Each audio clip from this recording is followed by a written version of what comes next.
Assalamualaikum warahmatullahi wabarakatuh untuk semua pekerja migran Indonesia di Taiwan.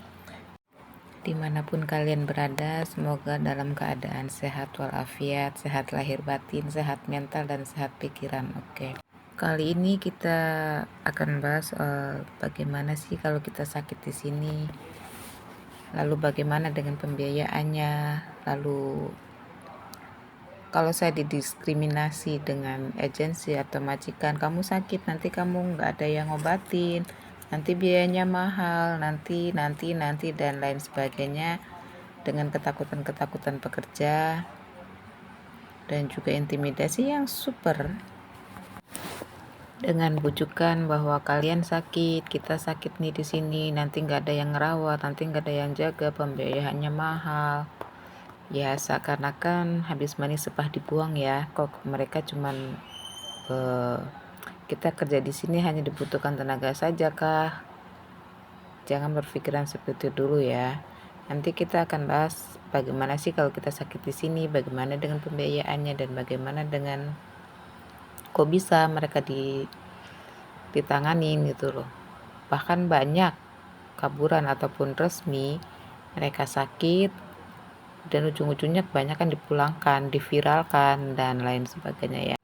Untuk semua pekerja migran, bagi yang sakit, semua rumah sakit manapun akan menerima dan akan membuka pintu. Karena untuk seorang dokter, yang dipentingkan adalah nyawa, yang dipentingkan adalah pasien. Entah pasien tersebut punya gejala yang kritis, akut, atau lain sebagainya, mereka pasti nanganin. Lantas terus bagaimana nih dengan pembiayaan dan lain sebagainya? Oke, kita bahas di sini, di PMI di sini kita ada dua ya, formal dan informal. Untuk formal, yang pekerja pabrik, panti, konstruksi, mereka punya Astek ya. Dan informal bagi PRT, karena dua sektor yang berbeda ya. Untuk legalitas masuk ke rumah sakit, kita butuh ARC dan juga Askes, dan ada lagi tuh Astek ya. Nah, Astek ini asuransi tenaga kerja ya. Lalu ada diagnosa dari dokter. Diagnosanya itu seperti apa? Nanti dokter akan menjelaskan ya dari rincian surat diagnosanya tersebut. Lantas bagaimana nih dengan yang sangat susah sekali itu adalah di bagian surat diagnosa dokter ya. Kadang dokter tidak mau memberikan surat rincian diagnosa penyakit kita ya. Nah di sini kadang dokter meminta untuk ada surat ada penanggung jawab dari kita. Dan kenapa seorang dokter meminta penanggung jawab yang bertanggung jawab atas diri kita? Itu bisa diwakilkan dari majikan, agensi, atau yang sangat dipercaya ya dari keluarga kita. Dan dimana seorang dokter ada kode etik untuk tidak memberitahukan penyakit pasien kepada pasien tersebut, karena untuk menjaga mental seorang pasien ya. Karena tidak semua pasien itu siap dengan diagnosa yang akan dikeluarkan dari dokter atau rumah sakit tersebut ya. Lantas bagaimana kalau kita tidak mendapatkan surat diagnosa dari dokter ini? Kalian bisa telepon ke 1955 atau salah satu NGO, atau bisa hubungi kita. Kita akan beri bantuan yang dimana kalian bisa kita arahkan untuk bisa berobat dan lain sebagainya. Dan langkah selanjutnya, usahakan jangan sampai kalian putus kontrak ya. Karena untuk Askes ini, kalau kita diputus kontrak, maka Askes tersebut juga akan terputus ya. Tapi kita di sini bakal ngebantu kalian juga untuk pengobatan. Lalu bagaimana dengan yang hilang kontak, undocumented atau ilegal ya? Itu karena mereka juga tidak punya kartu identitas diri, paspor, atau ARC dan lain sebagainya, tapi mereka juga punya surat diagnosa dokter ya. Nah, surat diagnosa dokter ini bisa dijadikan acuan untuk langkah selanjutnya. Lantas bagaimana selanjutnya? Apabila formal, dengan koordinasi dengan pemerintah setempat dan juga negara penempatan seperti KDI atau pemerintah Indonesia ya. Apabila sakit selama 4 hari berturut-turut, bisa mengajukan premi klaim Aztec, biaya perawatan, dan masih mendapatkan gaji setengah dari gaji pokok. Dan apabila pabrik bangkrut atau bermasalah, bisa dikoordinasikan. Begitupun juga dengan informal ya, dengan koordinasi dari pemerintah setempat juga. Dan apabila sakit dan diputus kontrak dengan majikan, pekerja berhak mengajukan perawatan dan masa tinggal akan ditangguhkan selama proses pengobatan. Jadi sekalipun pekerja diputus kontrak juga berhak untuk mengajukan perawatan ya, dan masa tinggal ditangguhkan selama proses pengobatan. Apabila kontrak kerja masih berlanjut dengan majikan, pekerja berhak mengajukan perawatan dan pengobatan dengan asuransi kesehatan. Dan untuk pembiayaannya itu pertama ada pembiayaan dari Askes dan Aztec ya. Yang kedua ada meminta subsidi keringanan dari pemerintah Taiwan atau rumah sakit atau dinas kesehatan MOL atau NGO ya. Lalu bagaimana dengan yang hilang kontak atau undocumented? Pihak rumah sakit akan menghubungi perwakilan negara penempatan dan imigrasi setempat. Pihak negara perwakilan akan datang dan menangani. Ketiga, apabila pekerja kesulitan akan identitas diri, akan dilakukan sidik jari pengenalan untuk diketahui kerabat yang di Indonesia. Apabila pihak rumah sakit dan yang berwenang lain memberikan kesepakatan untuk pulang ke negara asal, maka akan dibantu kepulangannya dengan kelayakan surat yang diberikan pihak rumah sakit.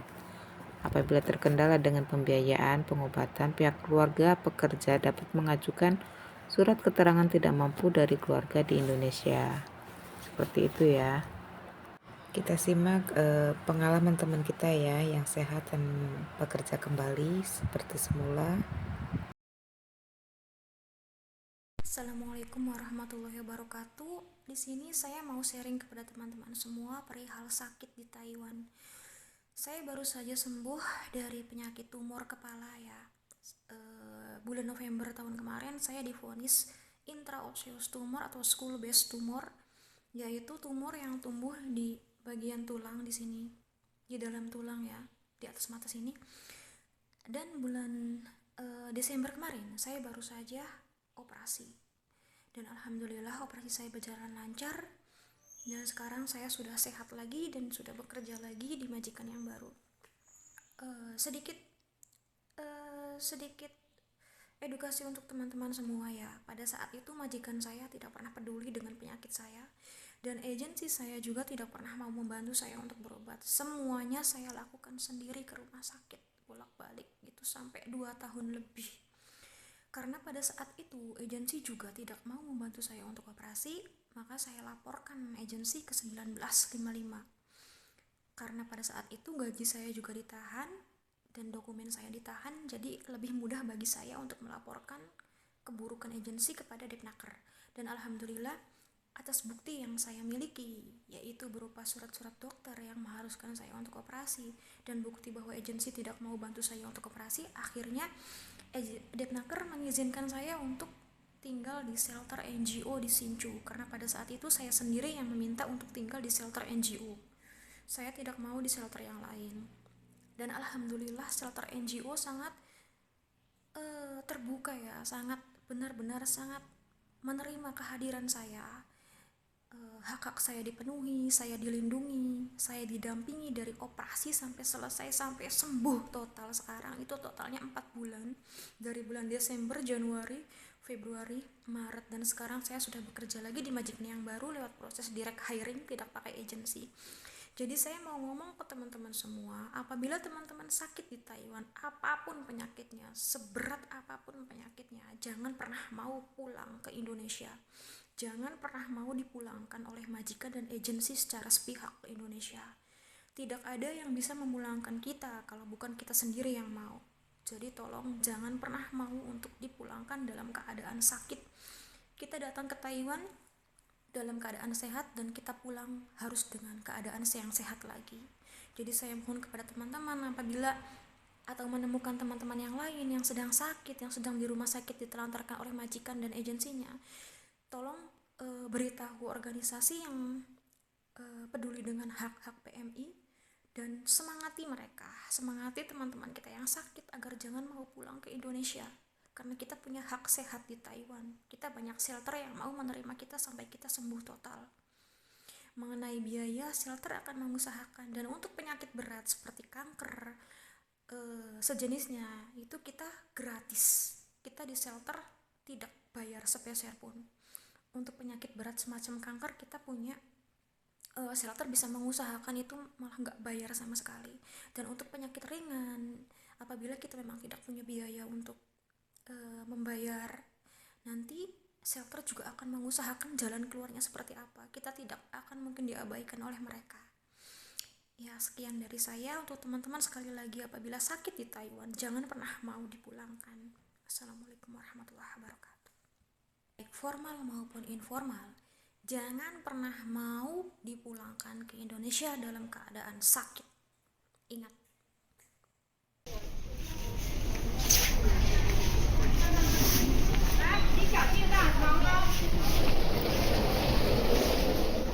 他透过朋友找到我们这里的时候，其实是他不知道他是什么病，然后因为之前有几次大出血 ，ICU 进出了之后，然后他就觉得他已经好像就是恢复了身体的状况，中介就跟他讲说，你这个病太严重了，治不好，然后得要回去，甚至那时候的台中劳工局的人也觉得他应该要回去，可是其实妮娜觉得他身体的状态没有感觉到这么严重，而且其实就是已经好像恢复了这样。地上1楼到了，门要开了。Sedangkan aku juga ngerasanya sakitnya tuh gak dirasa, jadi sakit tapi kayak orang sehat karena sakitnya kan di dalam. Jadi kayak ada percaya, ada enggaknya. Soalnya percayanya karena aku head gak berhenti-berhenti, gak percayanya karena badanku sehat dan gak dijelasin secara detail juga sakitnya apa. Aku ke rumah majikan, nah majikan juga iya, bos juga iya, suruh aku pulang ke Indonesia dengan peminjaman uang di bank. Kalau nggak peminjaman di bank, peminjaman di majikan, dan bayarnya tuh setelah 6 bulan aku sembuh, aku datang lagi ke sini. Terus kalau datang ke sini lagi, nanti kerja di majikan lagi, dibohongin kayak gitu. Ketemu sama Mbak In sharing, terus katanya jangan mau, banyak juga PMI yang sakit pulang kayak gitu dan dia cuma dibohongin gak bisa balik lagi. Sedangkan di Taiwan tuh kita berangkat tuh sembuh, kita berangkat kan sehat, pulang juga harus sehat. 那时候静茹就在他跟鲁马库的群组里面有问说，有一个移工，那他有再生不良性贫血，那需要去看血液肿瘤科医生，有没有推荐的医师？那严医师他其实专门就是做小儿血液肿瘤的这部分。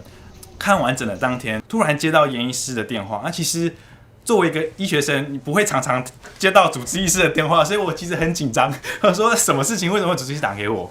他说：“你介绍来的那个病人，他的血小板只有5000。”他说：“我这辈子还没有看过有人血小板这么低的，就赶快让他送住院。”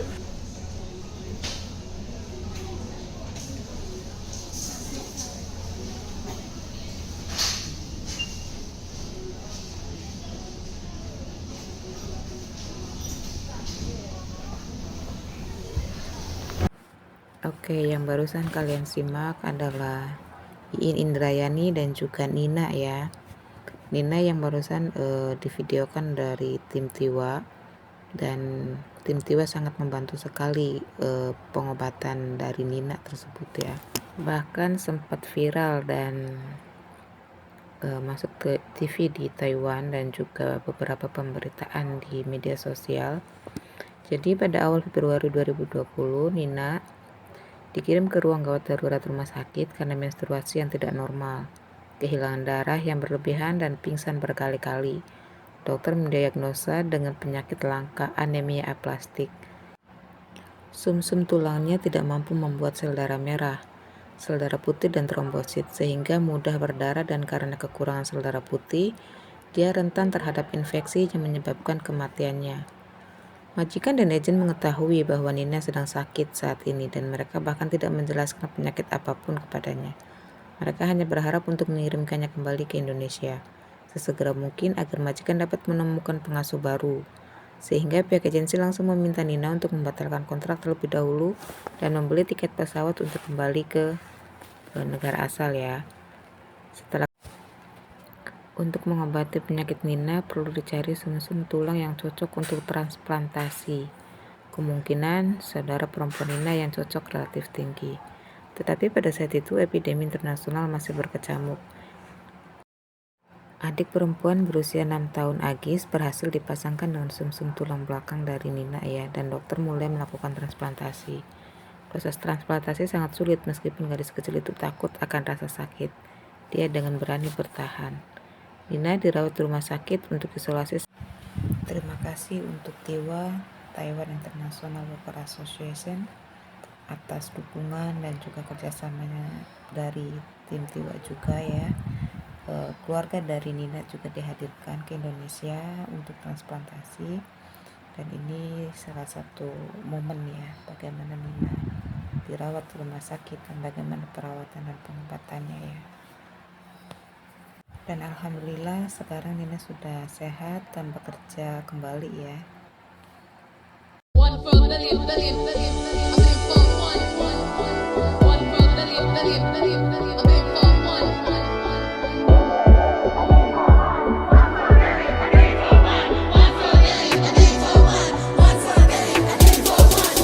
In a time of an upheaval will come a transformation. Ignite a fire that will burn like the sun. Become a strong movement, fierce and determined, informed by where we are and where we've come from. We are those who are rising from Manila to Miami, building trust and solidarity. Love is our bond. And in the streets we are marching to end the rape and the suffering, to stop the fascist tyranny. Organize as one. We are rising. We are rising. We are rising now. And in this life,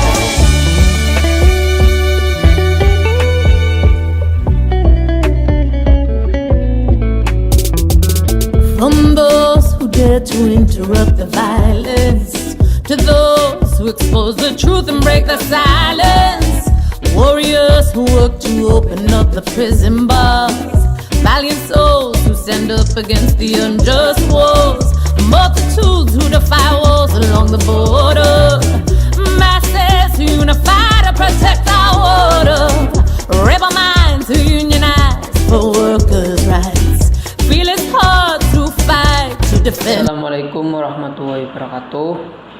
Langsung saja, saya Muksin, bekerja di bagian formal, sektor formal. Saya bekerja mengalami kecelakaan patah tulang pada bagian betis kaki dan harus operasi pemasangan pen. Setelah itu majikan bertanggung jawab selama 3 bulan. Tapi setelah 3 bulan majikan menyuruh saya tanda tangan damai. Tanda tangan damai itu tidak ada tulisan bahasa Indonesianya. Karena ketidaktahuan saya dan masih bingung mau konsultasi kemana, akhirnya saya tanda tangan damai. Tapi setelah tanda tangan damai itu, majikan tidak mau membayar saya tidak mau membiayai pengobatan saya, artinya semuanya ditanggung saya pribadi setelah tanda tangan damai. Tapi setelah konsultasi dengan Mbak Fajar, Ganas Community, akhirnya saya bisa tertolong, bisa terbantu dengan adanya bukti-bukti yang kuat. Akhirnya majikan mau tanggung jawab sepenuhnya, kayak gaji, kayak biaya pengobatan, itu majikan akhirnya mau tanggung jawab lagi. Tapi seandainya saya tidak konsultasi ke Ganas ataupun Bu Fajar ataupun NGO, itu kemungkinan besar saya sudah dipulangkan dengan kondisi saya yang belum sembuh. Jadi untuk teman-teman, kalau terjadi sesuatu yang tidak diinginkan di pabrik, contoh kejadian kecelakaan, satu, jangan sampai mau untuk tanda tangan damai selagi belum sembuh, dan jangan asal tanda tangan, dan jangan sampai mau dipulangkan kalau belum sembuh. Karena apa? Karena kita mempunyai hak untuk sembuh di Taiwan, karena itu kecelakaan kerja. Jadi untuk teman-teman, mudah-mudahan dijauhkan dari musibah dan tetap diberi perlindungan. Terima kasih. Rangka untuk berdoa bersama, ya. Dan harapan saya sendiri di sini sebagai ketua Ganas, semoga untuk kedepannya hal ini bisa dilanjutkan, ya. Dan juga salawat serta salam semoga senantiasa dilimpahkan kepada junjungan Nabi kita yang telah mengeluarkan kita dari kekafiran menuju cahaya kebenaran. Amin. Dan untuk teman-teman semua, saya di sini atas nama Ganas menyampaikan terima kasih kepada jenengan semua, ya, yang hadir pada malam hari ini, di mana malam hari ini kita berharap semoga doa kita diijabahi, bukan hanya Mbak Monica saja, tapi untuk teman-teman kita yang berada di berbagai shelter yang saat ini sedang sakit. Ada Mbak Yati yang minggu kemarin operasi mengangkat rahim, ada Mbak Supriyati yang kena gondok, ya, dan semoga bukan belajar getah bening. Ada Mbak Asti yang juga kena penyakit kanker serta teman-teman yang lain. Namun malam hari ini kita khusus sound kepada Mbak Gia Monica, teman kita dari Karawang yang kronologinya tadi sudah dijelaskan dan tidak perlu saya tambahi lagi, ya, karena sepertinya sudah cukup. Dan untuk ke depan kita akan terus memfollow up apa itu namanya keadaan-keadaan, ya Mbak Monica ini. Kenapa tuh malam hari ini kita berinisiatif untuk mengadakan doa bersama? Satu yang pasti, semoga Mbak Monica diberikan kesempatan, ya, di saat terakhirnya. Semoga ada keajaiban, bisa menunggu hingga anaknya bisa datang ke Taiwan, menemui dia masih dalam keadaan membuka mata dan sadar setelah sekian lama 4 tahun tidak bisa bertemu dengan anaknya. Itu yang pertama. Dan kita berharap juga, ya, kita bisa menuruti keinginan Mbak Monica yang mengatakan bahwa jikapun dia tidak bisa bertemu dengan anaknya dalam keadaan sadar, namun dia berharap jenazahnya bisa pulang bersama anaknya nanti, ya. Saya berharap malam hari ini kita dengan ikhlas menyempatkan waktunya untuk itu. Dan juga yang kedua, tujuan kita mengumpulkan untuk doa bersama adalah sebagai rasa syukur kita, ya. Bahkan hingga hari ini kita masih diberikan kesehatan, diberikan karunia yang luar biasa. Di saat teman-teman kita di luar sana, di dalam shelter, mereka masih memperjuangkan untuk hidup, untuk hak sehat kita yang masih bisa bekerja tanpa ada halangan apapun, hanya sebatas permasalahan yang dianggap biasa. Ya, oke, seperti itu saja ya sambutan saya. Sekali lagi, saya berharap keikhlasannya pada malam hari ini dan untuk ke depan, dan doa adalah sebagai wujud kerendahan kita kepada Allah Subhanahu wa Ta'ala, bahwa kita hanya sebagai makhluk, apapun usaha kita sebagai pekerja migran hanya Tuhanlah yang menentukan.